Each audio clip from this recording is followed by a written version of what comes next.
Then example 2.13, each side of a cube is measured to be 7.203 metre. What are the total surface area and volume of the cube to appropriate significant figures. ठीक है, इसको हम देख लेते हैं.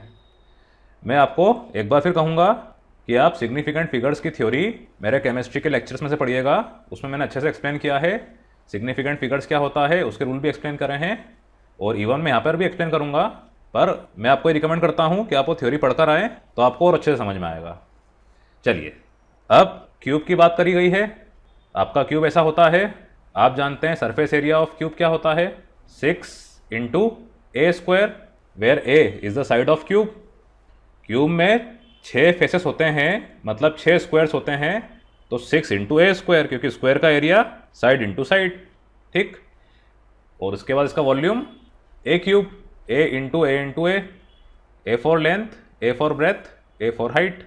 अब surface area में क्या दिया है आपको, 6 इंटू इसकी साइड दी है 7.203, तो 7.203 का स्क्वायर. अब यहाँ आपको ध्यान देना है, आप देखिए 7.203, इसका एसएफ क्या है, 4. ये चीज़ आपको मैं एक्सप्लेन कर चुका हूँ. तो क्योंकि यहाँ पे 7.203 खुद से मल्टीप्लाई हो रहा है, और यहाँ पर ही आपका 6 आ रहा है, जो कि एक डेफिनेट नंबर है जिसमें इनफाइनाइट एसएफ होंगे. आपको कम से कम एसएफ कितने आ रहे हैं उसको देखते हुए चलना है. तो कम से कम एसएफ कितने हैं आपके पास, 4. तो आपका सरफेस एरिया भी 4 एसएफ के हिसाब से आना चाहिए. इसका प्लीज़ खास तौर से ध्यान रखिएगा, ऐसे क्वेश्चंस कॉम्पिटिटिव एग्जाम्स में भी आते हैं और बहुत टाइम से आ भी रहे हैं. चलिए, तो सरफेस एरिया क्या हो जाएगा आपका, इज इक्वल्स टू, इसको हमने सॉल्व किया तो 311.299254 मीटर स्क्वायर. अब 4 एसएफ के हिसाब से आपको टारगेट करना है किसको, आपके पास लास्ट डिजिट आ रहा है 2. अब 2 के बाद आप देखिए 9 आ रहा है, तो 9 इज ग्रेटर देन 5, तो ये 2 को एक नंबर से बढ़ा देगा, ये आप जानते हैं. तो ये हो जाएगा 311.3 मीटर स्क्वायर. इसका आप ध्यान रखिएगा, वहाँ पर एग्ज़ाम में आपके पास 4 ऑप्शन आते हैं, ये वाला ऑप्शन भी रहता है, ये वाला ऑप्शन भी रहता है. अगर आप ये वाला करके आते हैं तो आपको एक नंबर नहीं मिलेगा, ये कर आते हैं तो आपको पूरे मार्क्स मिलेंगे. क्यों, क्योंकि उन्होंने बोल रखा है स्पेशली अप्रोप्रिएट सिग्निफिकेंट फिगर्स. चलिए, इसके बाद आपका वॉल्यूम, ये क्या हो जाएगा, ए, मतलब 7.203 का क्यूब. एक बार फिर आपका जो आंसर आएगा वो 4 एसएफ के हिसाब से होना चाहिए. तो ये आपको मिल रहा है 373.714754 मीटर क्यूब. अब यहाँ पर आप देखिए, आपको 7 को टारगेट करना है. इसके बाद वाला नंबर क्या है, 1, विच इज़ लेस देन 5, इसीलिए ये 7 एज इट इज़ रहेगा. ग्रेटर देन 5 होता तो हम देखते. तो 373.7 मीटर क्यूब ये आपका वॉल्यूम है. तो ये दोनों आपके आंसर्स है. Then 2.14, 5.74 gram of a substance occupies 1.2 centimetre cube volume. Express its density by keeping the significant figures in view. ये भी आपका ऐसे का क्वेश्चन है, देख लेते हैं इसको हम. आपको मास दिया है और वॉल्यूम दिया है. डेंसिटी क्या होती है आपकी, मास अपॉन वॉल्यूम, ये आप जानते हैं. तो 5.74 डिवाइडेड बाय 1.2. अब डेंसिटी में एसएफ कितना हो, आप देखिए यहाँ पर हो रहा है डिवीजन मल्टीप्लिकेशन. दोनों केसेस में आप क्या देखते हैं कि कम से कम एसएफ वाला नंबर कौन सा है. यहाँ पर जैसा कि आप देख पा रहे हैं 1.2, इसका एसएफ क्या है, सबसे कम है, इज इक्वल्स टू 2 है, ये आप जानते हैं. तो आपकी डेंसिटी भी ऐसी हो जिसका एसएफ 2 हो.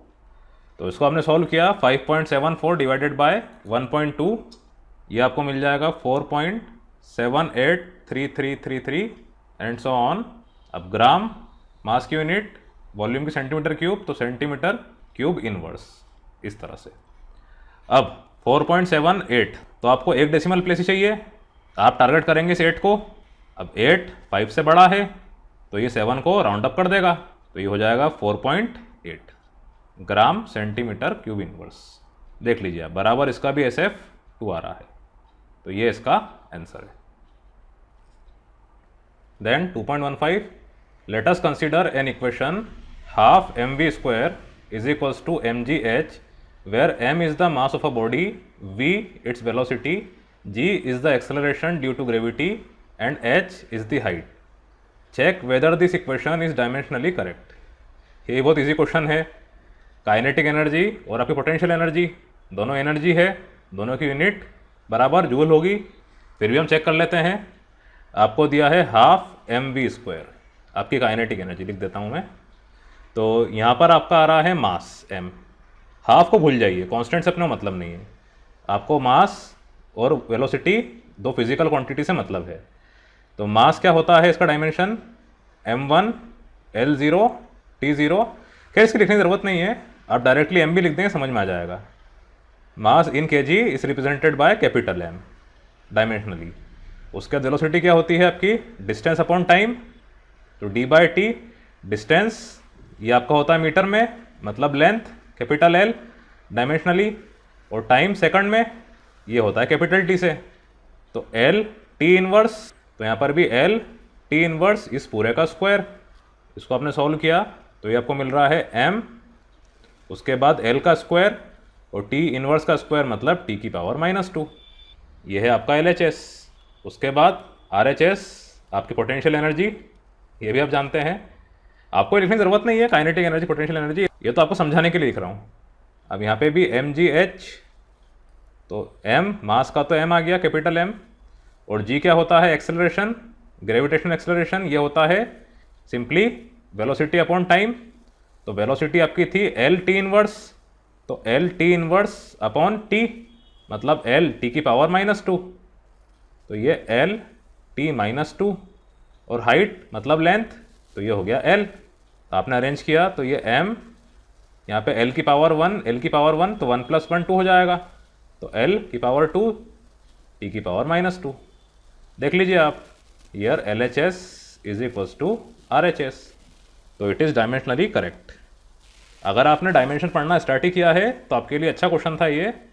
बाकी ऐसे एग्जाम में तो नहीं पूछते हैं, क्योंकि आप इतना तो जानते हैं काइनेटिक एनर्जी, पोटेंशियल एनर्जी दोनों के यूनिट सेम होते हैं, और फिर भी प्रैक्टिस के लिए अच्छा था, तो आप इसको कर लीजिएगा।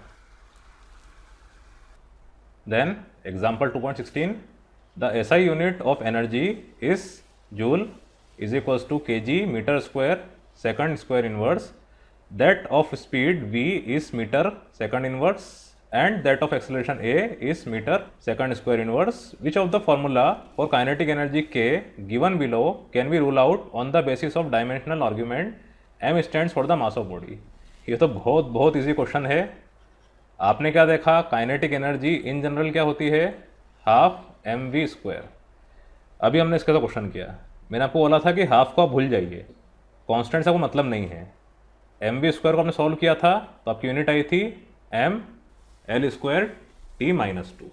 ठीक, सिर्फ आपको एम वी स्क्वायर को देखते हुए चलना है। तो आप देखिए एम वी स्क्वायर कहाँ कहाँ आ रहा है, एक तो b में आ रहा है, एक d में आ रहा है, तो b और d आपके सही हैं। अब बाकी के सही क्यों नहीं है ये हम देख लेते हैं। आपने a को देखा तो इसमें क्या यूनिट आ रहा है, m स्क्वायर वी क्यूब। अब आप खुद सोचिए कि इस फॉर्मूले में आपका डायमेंशन में m की पावर 1 थी, यहाँ पर m स्क्वायर होने से कैपिटल M स्क्वायर हो जाएगा, जो कि काइनेटिक एनर्जी में किसी भी एनर्जी में नहीं आता है, तो a इसलिए नहीं होगा। उसके बाद आपने देखा c को, तो ये क्या है, ma, ये तो आपकी फोर्स की यूनिट है, Newton second law, F is equals to ma। इससे आपको मिलता जूल, इससे आपको मिलेगा न्यूटन कैपिटल N, तो ये भी नहीं होगा। और E, ये इक्वेशन ही गलत है। Half M V square plus M A, dimension के रूल के मुताबिक सेम यूनिट वाली क्वांटिटी ही ऐड होती है। यहाँ हाफ एम वी स्क्वायर जिसकी यूनिट क्या है, जूल, एम ए इसकी यूनिट है न्यूटन, तो ये फॉर्मूला ही गलत है, इसलिए ई नहीं होगा। तो इसका सही आंसर है बी और डी, ए सी ई आपके नहीं होंगे। अब इसमें एक चीज़ का आप और ध्यान रखिएगा कि बी और डी डायमेंशनली करेक्ट है, पर डायमेंशनल एनालिसिस का एक सबसे बड़ा ड्रॉबैक ये होता है, क्योंकि किसी किसी फॉर्मूले में कांस्टेंट आता है, डायमेंशनल एनालिसिस का कांस्टेंट से लेना देना कुछ नहीं है, इसीलिए आप डायमेंशन से करेक्ट फॉर्मूला डिराइव नहीं कर सकते हैं। आप जानते हैं kinetic energy is equals to half M V square होता है, आपका बी एक्चुअल में आंसर है, पर डी में जैसा आप देख पा रहे हैं यहाँ पे भी एम वी स्क्वायर आ रहा है, तो 3/16 आप जानते नहीं आता है। तो ये इसका एक ड्रॉबैक है कि हम डायमेंशन से ओनली फिजिकल क्वांटिटी को देखते हैं, कॉन्स्टेंट्स को हम समझ नहीं सकते हैं। तो बी और डी डायमेंशनली करेक्ट है, इसका आप ध्यान रखिएगा। Then example 2.17, consider a simple pendulum having a bob attached to a string that oscillates under the action of force of gravity. Suppose that the period of oscillation of the simple pendulum depends on its length L, mass of the bob m, and acceleration due to gravity g. Derive the expression for its time period using method of dimensions. ठीक है, इसको हम देख लेते हैं। अच्छा question है ये।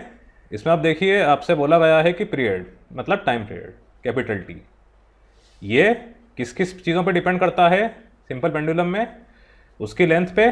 तो T is proportional to its length, उसके बाद proportional to its mass small M, proportional to acceleration due to gravity. ठीक है, ये तो मालूम है आपको, पेंडुलम चलते चलते रुक जाता है तो जी पे डिपेंड करेगा ही। अब आपको टी का फॉर्मूला एक्सप्रेशन डिराइव करनी है using the methods of dimension. अब सीधी बात है, आपने लिखा है T is proportional to L, यहाँ टी की यूनिट क्या होगी, सेकंड्स, और एल की मीटर, ये आप जानते हैं। तो इनको जब आप मिलाएंगे आपस में एक साथ, तो एल, एम और जी, इनको आपस में आगे पीछे होना पड़ेगा जिससे कि आपको सेकंड मिल जाए। ये आप समझ रहे हैं। एक्सेलरेशन आपका आ रहा है M L L T minus 2, तो इसमें एल आगे पीछे होगा जिससे ये वाला एल कैंसिल हो जाए, और साथ में टाइम का कुछ मास से लेना देना नहीं है, तो इसका जो डायमेंशन है उसकी पावर 0 होगी। थोड़ा आपने अनुमान लगा लिया क्या होने वाला है। अब इसको हम प्रॉपर तरीके से करते हैं। T is proportional to L M G, मैंने ऐसा लिख दिया है। अब आपने प्रोपोर्शनलिटी साइन हटाया तो ये टी इज इक्वल्स टू के। ठीक, अब एल एम जी क्योंकि आगे पीछे होने वाले हैं तो इनके साथ में इनके एक्सपोनेंट्स या तो पॉजिटिव होंगे या तो नेगेटिव होंगे, इनकी पावर या तो पॉजिटिव होगी या तो नेगेटिव होगी, तभी जाके कैंसिल होंगे। एम का तो आप जानते हैं पावर 0 होना है, पर फिर भी क्योंकि आपका पहला क्वेश्चन है तो हम प्रॉपर तरीके से करते हैं। इसकी पावर हम कर लेते हैं ए, इसकी बी, इसकी सी, और के इज योर कांस्टेंट। आपने प्रोपोर्शनलिटी का साइन हटाया तो कांस्टेंट आ गया। अब इसको हम लिख लेते हैं डायमेंशनली। टी मतलब टी ही होता है, के का कोई यूज़ नहीं है। एल मतलब कैपिटल एल, इसकी पावर ए। एम मतलब कैपिटल एम, इसकी पावर बी। जी मतलब आपने देखा था एल टी माइनस 2, इसकी पावर सी। इसको आपने साथ में किया तो यहाँ पर क्या आ रहा है, एम की पावर बी, उसके बाद एल की पावर ए, एल की पावर सी, मतलब एल की पावर ए प्लस सी, और टी की पावर -2c। इतना आप समझ गए हैं। अब इधर टी है तो अगर आप चाहें तो टी को कर सकते हैं m की पावर 0, l की पावर 0, t की पावर 1। ऐसा करने में कुछ गलत नहीं है क्योंकि आपको LHS RHS को कंपेयर करना है और फॉर्मूला बनाना है। ठीक, वेरी वेरी इजी। अब ऑन कंपेयरिंग, मास का तो आपको बता ही दिया था मैंने, 0 होना है, तो 0 इज इक्वल्स टू बी, उसके बाद 0 is equals to A plus C क्योंकि एल की पावर 0 था। ठीक है, ये इसके लिए था, इसके लिए था, ये वाला इसके लिए और इसके लिए। ठीक, आप समझ रहे हैं। उसी तरह से T1 is equals to -2c इसके लिए और इसके लिए। तो C आपको मिल रहा है -1/2, A आपको मिल जाएगा 1/2 और B 0। अब देखिए आप फॉर्मूला बन रहा है आपका, इसको दे दीजिए आप इक्वेशन नंबर 1। तो equation 1 becomes T is equals to K आपका एज इट इज। अब L की पावर 1/2 या स्मॉल a था तो 1/2 हो गया, M की पावर 0, ये ख़त्म ही हो जाएगा, 1 हो जाएगा, और G की पावर -1/2। तो ये क्या हो गया आपका K √L, और G की पावर -1/2 मतलब नीचे की तरफ √G, M की पावर 0 मतलब 1। लिखे ना लिखे की बात है। तो ये क्या मिल गया आपको, K √L/G। अब एक बार फिर इसका डिसएडवांटेज, यहाँ पे असल में K की जगह आता है 2π, पर क्योंकि आपने फॉर्मूला निकाला है with the help of dimensional analysis, इसीलिए आप कांस्टेंट को डिटरमाइन नहीं कर सकते हैं। सबसे बड़ा डिसएडवांटेज ये आपको पता था 2 पाई √L/g, आपने एक्सपेरिमेंट करा है, पर हाँ आपने इसका फॉर्मूला कुछ हद तक डिराइव कर दिया कांस्टेंट को छोड़ के, फिजिकल क्वांटिटीज़ को लेके। तो ये इसका आंसर है।